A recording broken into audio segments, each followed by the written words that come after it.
શ્રાવણના તહેવારો પહેલા ગુજરાતમાં વરસાદ ધમાકેદાર એન્ટ્રી કરશે કે હજુ પણ વરસાદનો વિરામ યથાવત રહેશે? આગામી 7 દિવસ ગુજરાત માટે કેવા રહેશે? ક્યાં પડશે વરસાદ અને ક્યાં રહેશે સૂકું વાતાવરણ? ચાલો જાણીએ 17 થી 22 ઓગસ્ટ વચ્ચે ગુજરાતના કયા વિસ્તારોમાં મેઘરાજાની મહેર થવાની શક્યતા છે. નમસ્કાર, ગુજરાતમાં આપનું સ્વાગત છે. હું છું આપની સાથે શ્વેતા. જુલાઈ મહિનામાં ગુજરાતના મોટા ભાગના વિસ્તારોમાં સાર્વત્રિક વરસાદ જોવા મળ્યો હતો. નદીઓમાં નવા નીર આવ્યા, જળાશયો છલકાયા અને અનેક વિસ્તારોમાં મેઘરાજાએ મન મૂકીને વરસવાનું શરૂ કર્યું હતું. પરંતુ ઓગસ્ટ શરૂ થતાં જ જાણે ચોમાસાએ અચાનક બ્રેક મારી દીધી.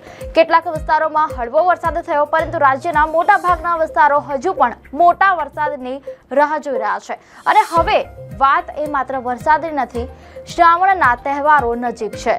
લોકો તહેવારોની તૈયારીઓમાં વ્યસ્ત છે. ત્યારે એક સવાલ સૌના મનમાં છે: તહેવારો પહેલા મેઘરાજા ધમાકેદાર એન્ટ્રી કરશે કે વરસાદનો આ વિરામ હજુ થોડા દિવસ યથાવત રહેશે? આ સવાલનો જવાબ આગામી દિવસોની હવામાન સ્થિતિમાં છુપાયેલો છે. હવામાન વિભાગે આગામી 7 દિવસ માટે ગુજરાતમાં કોઈ મોટી ચેતવણી જાહેર કરી નથી, પરંતુ તેનો અર્થ એ પણ નથી કે વરસાદ સંપૂર્ણપણે ગાયબ થઈ જશે. દર્શક મિત્રો, મીડિયા અહેવાલ મુજબ 17 ઓગસ્ટથી જ રાજ્યના વિવિધ વિસ્તારોમાં હળવાથી મધ્યમ વરસાદની શક્યતા વ્યક્ત કરવામાં આવી છે. મીડિયા અહેવાલ અનુસાર ઉત્તર ગુજરાતમાં બનાસકાંઠા, વાવ, થરાદ, પાટણ, મહેસાણા, સાબરકાંઠા, ગાંધીનગર, અરવલ્લી, ખેડા, અમદાવાદ, આણંદ, પંચમહાલ, દાહોદ અને મહીસાગર જેવા વિસ્તારોમાં કેટલાક સ્થળોએ વરસાદ પડી શકે છે.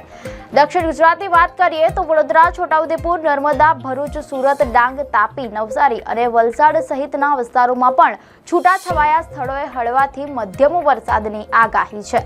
સૌરાષ્ટ્ર અને કચ્છ પણ આ આગાહીથી બહાર નથી. સુરેન્દ્રનગરથી રાજકોટ, જામનગર, પોરબંદર, જૂનાગઢ, અમરેલી, ભાવનગર, મોરબી, દ્વારકા, ગીર સોમનાથ, બોટાદ અને કચ્છ સુધીના વિસ્તારોમાં પણ વરસાદની શક્યતા છે. પરંતુ અહીં એક વાત મહત્વની છે: આ આગાહી ભારે વરસાદની નહીં, પરંતુ છૂટાછવાયા હળવાથી મધ્યમ વરસાદની છે. એટલે કે આગામી દિવસોમાં ગુજરાતના દરેક વિસ્તારમાં એક સરખો વરસાદ પડશે એવું નથી. ક્યાંક વાદળો આવશે અને થોડા સમય વરસશે, તો ક્યાંક આકાશ વાદળછાયું રહેશે, પરંતુ વરસાદની રાહ જોવી પડશે. મીડિયા અહેવાલ મુજબ 18 ઓગસ્ટે પણ રાજ્યના તમામ વિસ્તારોમાં છૂટાછવાયા સ્થળોએ હળવાથી મધ્યમ વરસાદની શક્યતા છે. 19 અને 20 ઓગસ્ટે પણ સ્થિતિ લગભગ આવી જ રહેવાની છે સંભાવના છે. પરંતુ 21 અને 22 ઓગસ્ટની આગાહી થોડી રસપ્રદ છે. આ દિવસોમાં પણ રાજ્યના અનેક વિસ્તારોમાં હળવાથી મધ્યમ વરસાદની પ્રબળ શક્યતા વ્યક્ત કરવામાં આવી છે. એટલે કે હાલની સ્થિતિને જોતા એવું કહી શકાય કે ગુજરાતમાંથી વરસાદ સંપૂર્ણપણે દૂર થયો નથી, પરંતુ મોટા અને સાર્વત્રિક વરસાદ માટે હજુ રાહ જોવી પડી શકે છે. આ દરમિયાન છેલ્લા 24 કલાકના વરસાદના આંકડા પણ કંઈક એવી જ કહાની કહી રહ્યા છે. દર્શક મિત્રો, અહેવાલ અનુસાર ખેડાના માતરમાં 1 ઇંચથી વધુ વરસાદ નોંધાયો છે.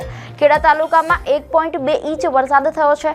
વલસાડના નાના પોંડામાં 0.94 ઇંચ, ભરૂચના નેત્રંગમાં 0.75 ઇંચ અને નવસારીના ગણદેવીમાં 0.71 ઇંચ વરસાદ નોંધાયો છે. એટલે કે વરસાદ પડી રહ્યો છે, પણ હાલ તે મર્યાદિત વિસ્તારોમાં અને છૂટાછવાયા સ્વરૂપે જોવા મળી રહ્યો છે. હવે સવાલ એ છે કે ગુજરાતમાં વરસાદનું જોર કેમ નથી વધી રહ્યું? તે સમજવા માટે ગુજરાતથી થોડું દૂર બંગાળની ખાડી તરફ નજર કરવી પડશે. મીડિયા અહેવાલ મુજબ ઉત્તર પશ્ચિમ બંગાળની ખાડી અને પશ્ચિમ બંગાળ, ઉત્તર ઓડિશાના દરિયાકાંઠા નજીક બનેલું લો પ્રેશર એરિયા હવે વેલ માર્કડ લો પ્રેશર એરિયામાં ફેરવાઈ ગયું છે. તેની સાથે સાયક્લોનિક સર્ક્યુલેશન પણ જોડાયેલું છે. આ સિસ્ટમ આગામી 24 કલાકમાં ઉત્તર પશ્ચિમ તરફ આગળ વધીને ડિપ્રેશનમાં વધુ મજબૂત થવાની શક્યતા છે અને ચોમાસાની આ સિસ્ટમનો આગળનો પ્રવાસ ભારતના અનેક વિસ્તારોના વરસાદને પણ અસર કરી શકે છે.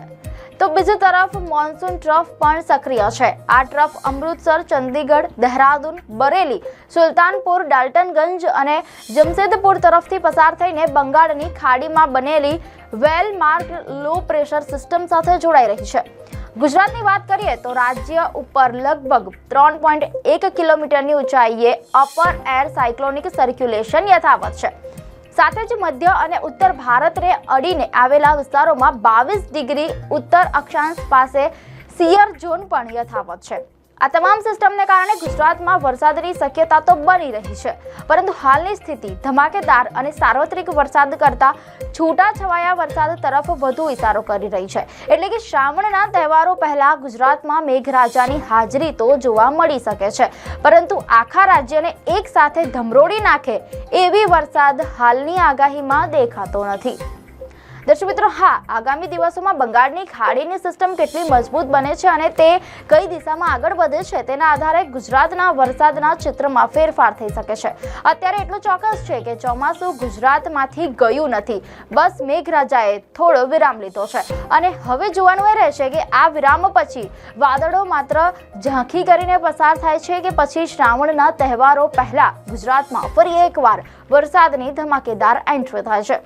દર્શક મિત્રો, આપને માહિતી સારી લાગી હોય તો વિડીયોને લાઈક અને શેર કરજો, ચેનલને સબસ્ક્રાઇબ કરજો.